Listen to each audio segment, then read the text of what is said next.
do inoculation. Podfather. These are 3-1s, so these are the earliest relative maturity that we planted. But you can see here, I mean, they're still trying to flower and put more pods on the branches. They're not ready to give up yet, which is a great problem. Well, we capitalize on the late rains we've gotten here, and still, you know, if we catch another rain over the next 7-10 days, we're still going to capitalize on some of these where they're still trying to set some pods to them and finish filling filling these pods out, you know. We haven't even finished the top part yet. Well, we try to keep these as healthy as long as we can to keep growing as long as we can. We want to get as many nodes on, and once we get all the nodes on, then we want to start getting as many pods per node as we can. Branching helps that, plant height helps that. Now, these beans we're in, they're not very tall. They're about shorter than my waist. Okay, so let's look at the next thing. So we don't have plant height. Well, we got the width. We could make a bush out of them. Yep, we got these babies branched out. For a 3-1 bean, these babies sure do look stout. Got a lot of beans in there, a lot of nodes. To that nice height too. Yeah. You know, they're not gonna Don't have to worry about the lodging. 100%, but they're loading up. Yep. These are E3 soybeans. So for everybody out there saying, well, you have to have a certain chemistry to grow high yielding beans, well, here you go. We got a little bit of everything. We've got dicamba, we got dicamba flex, we got E3, and we got non-GMOs. So it's what you do with them is what's going to make the yield. And I'm pretty happy with these. 8 years ago, you know, the difference in the R1 genetics going into R2s, and, you know, looking at that leaf surface, you know, you could drive down the road and pick, you know, company's beans out going down the road. And as we start going into, you know, as we're into the E3s now, pretty heavy, and as well as the, you know, your other dicamba beans, to me, they seem to, you know, mirror each other a little bit closer, I guess, than when you had from the R1s from one company to the other, the R2s from one company to the other. What we've learned, that's why I feed these at R1. I come in at R1. So just 5-6 years ago, you'd have seen a leaf structure size of my hand on the bottom leaves, because they knew they weren't going to get sunlight, so they tried to make them as big as they could to try to capture as much photosynthesis as they could.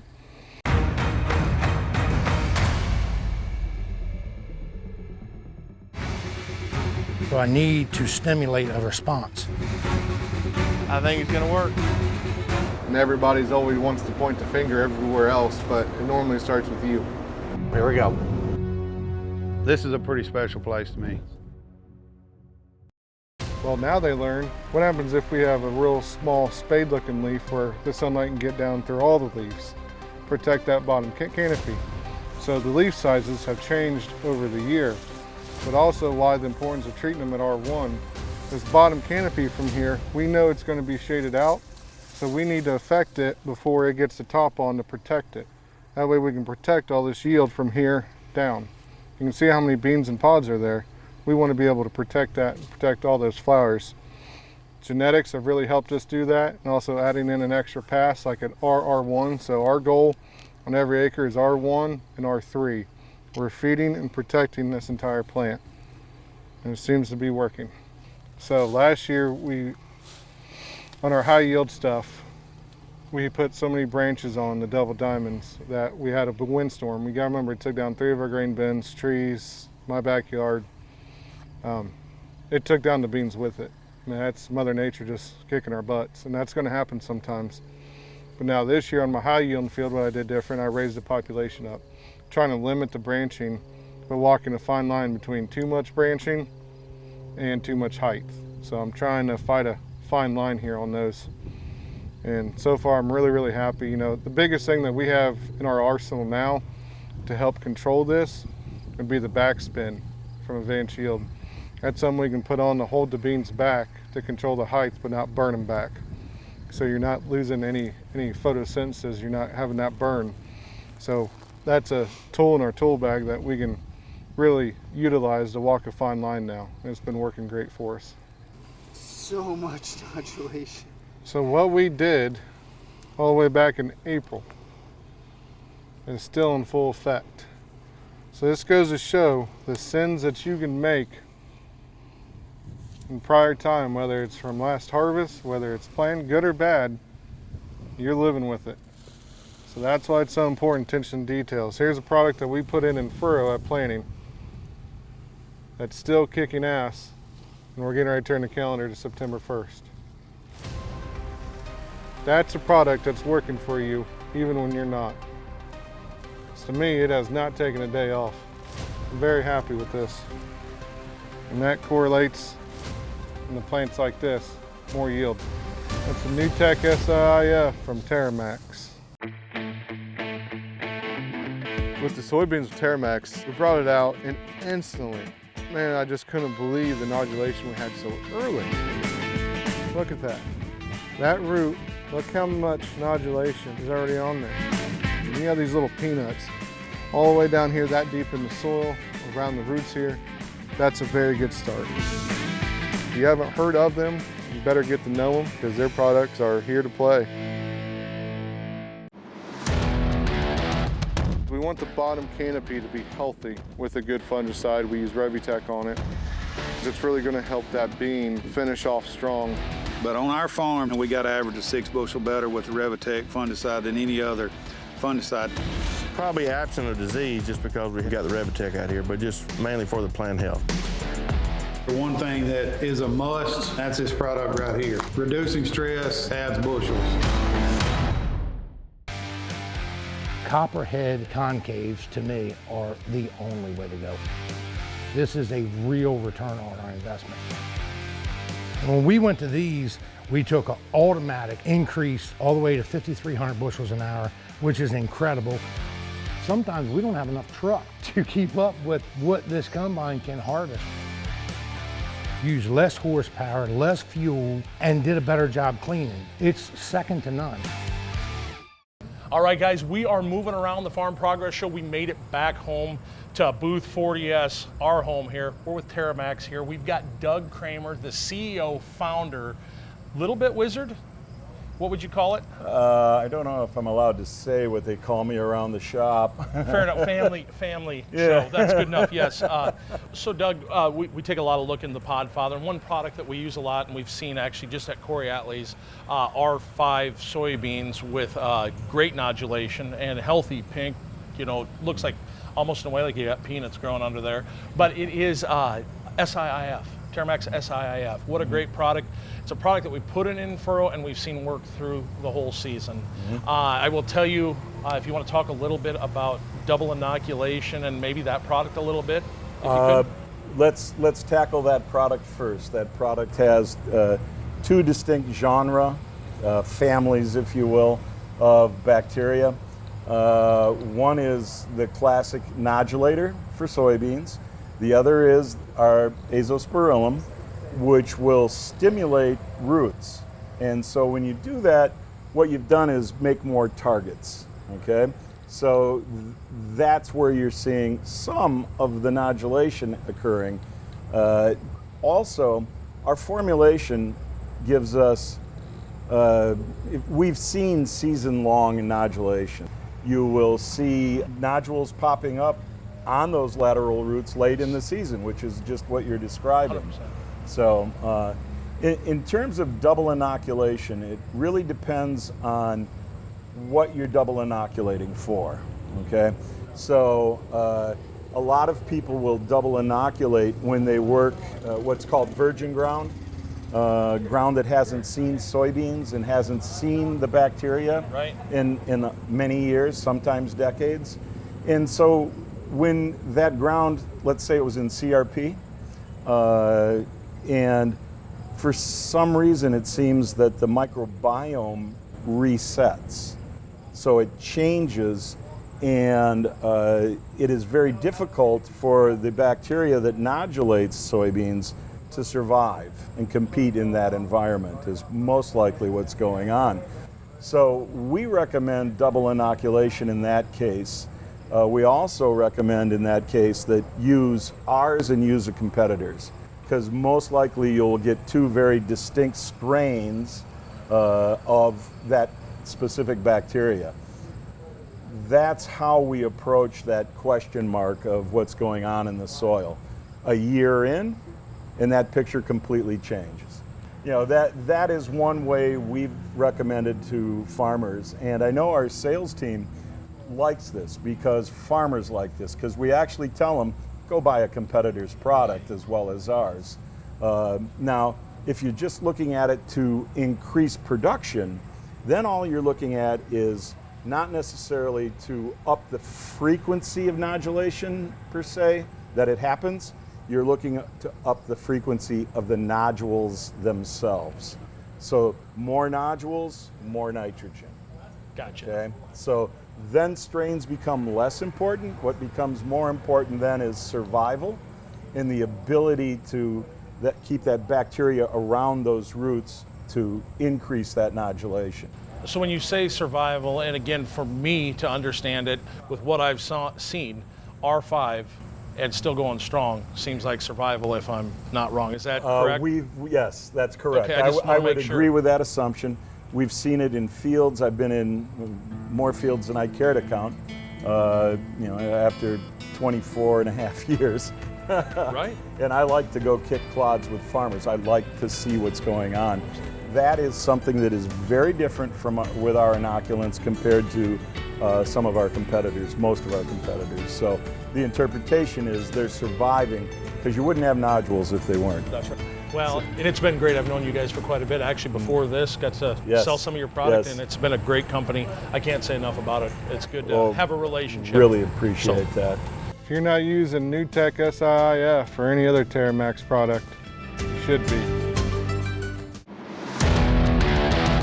We want the bottom canopy to be healthy with a good fungicide. We use Revitec on it. It's really going to help that bean finish off strong. But on our farm, we got to average a 6 bushel better with the Revitec fungicide than any other fungicide. Probably absent of disease just because we got the Revitec out here, but just mainly for the plant health. The one thing that is a must, that's this product right here. Reducing stress adds bushels. We are here at Chestnut Vale, which is Temple Road's father's home farm. We've become very good friends. Getting ready to fill up the planter, start planting soybeans. He's got a trailer full of bean products and starter fertilizer to apply for the upcoming season. We run Radiate in furrow. We're running Quick Ultra Awaken in furrow. Gets the plant up fast, helps with root development. We've been running dry fertilizer today, nitrogen phosphorus in a 2x2 as well, not only on corn but also on beans. This field's going to run. These are 3-7 beans. See, they don't have the height, but they got the branch. And these are enlist beans. What I like to see here is look at, I hate doing this, but I'm going to do it. Let's just break this one branch right there. A lot of people would wish for that, just single for line an stem entire bean. plant. Yeah, single line stem bean. Then you look at this branch. So in these two branches alone, look how potted. And you break it down the center.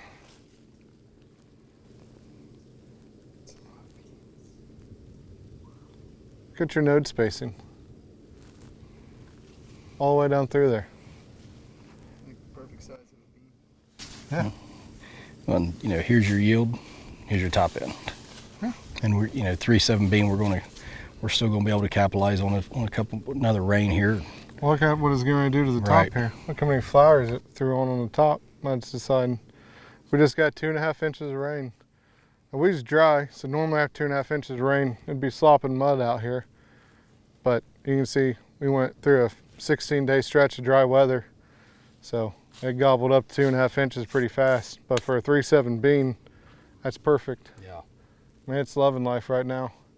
I don't really have to worry about this stretching out too far on me. Plant height is going to be fine. Just got to be careful with wind events with that many branches being loaded at, but they're pretty sturdy.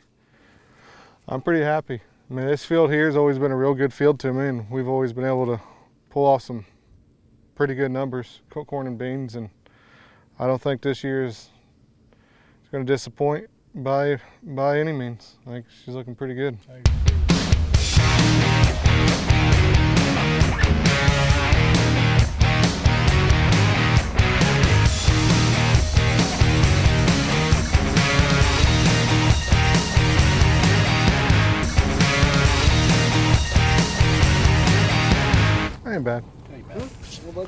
160. You said 130. Well, simple math, I did around 130. Yeah. 130, so. Under promise and over deliver. Where's the residue for my bean? Yeah, that's, Wow. and every one we pulled looked like that at 130. I guess that's where I'm getting at, and I just want to stress, and I'll show you guys some more later here of my reasoning behind this. I think we've got so much more educated on soybeans than what we've ever been in the past, that yes, coming down from 180,000 down to that 100,000 to 130 range was a blessing, but it taught us so much, and we know how to better manage soybeans now. I think we're our own enemy now by being down that low, around that 100,000. Trust me, just 2 years ago, I'd say you're full of crap. But just from seeing what I've done with these beans and others, we're making them branch so hard, we can't find a way to make them hold all the way through harvest. So now we're going back the other way and trying to find that happy medium line. I think we're finally starting to dial it in. I mean, every year is a learning year, and that's what I'm saying why capturing data is so important. We're walking this in. I mean, it'd been easy to say, hey, 100, 110 bushel beans, we've done it, this is it. No, my goal is 150. What do we got to do to push that? And as soon as we get that, it's going to be focused 180, 200.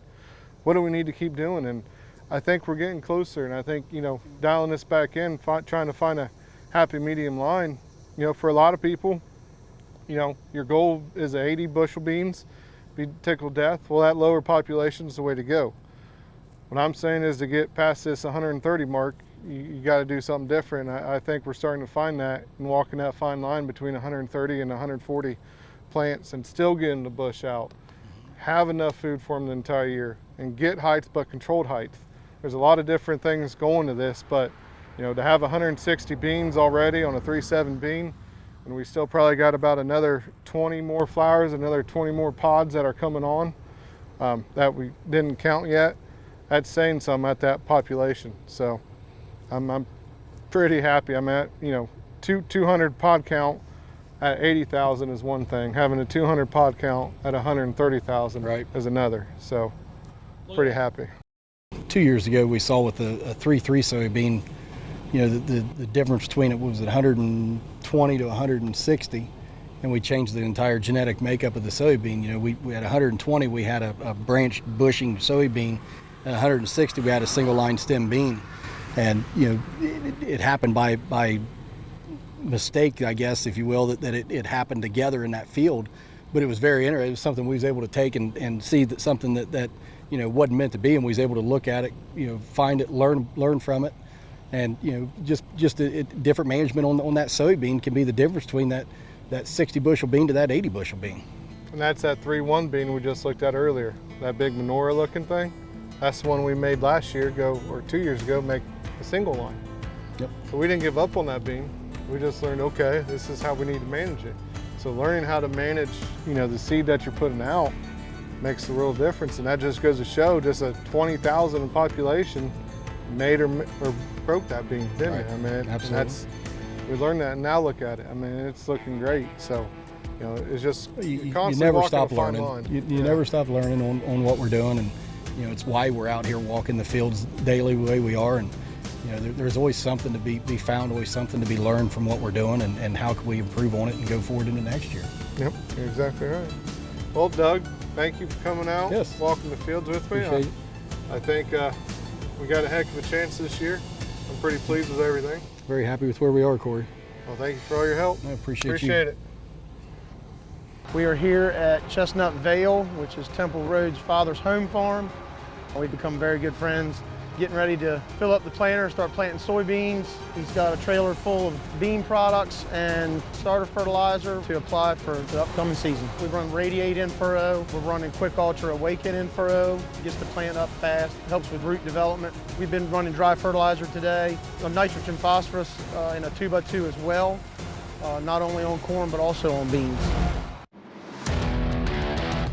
We want the bottom canopy to be healthy with a good fungicide. We use Revitec on it.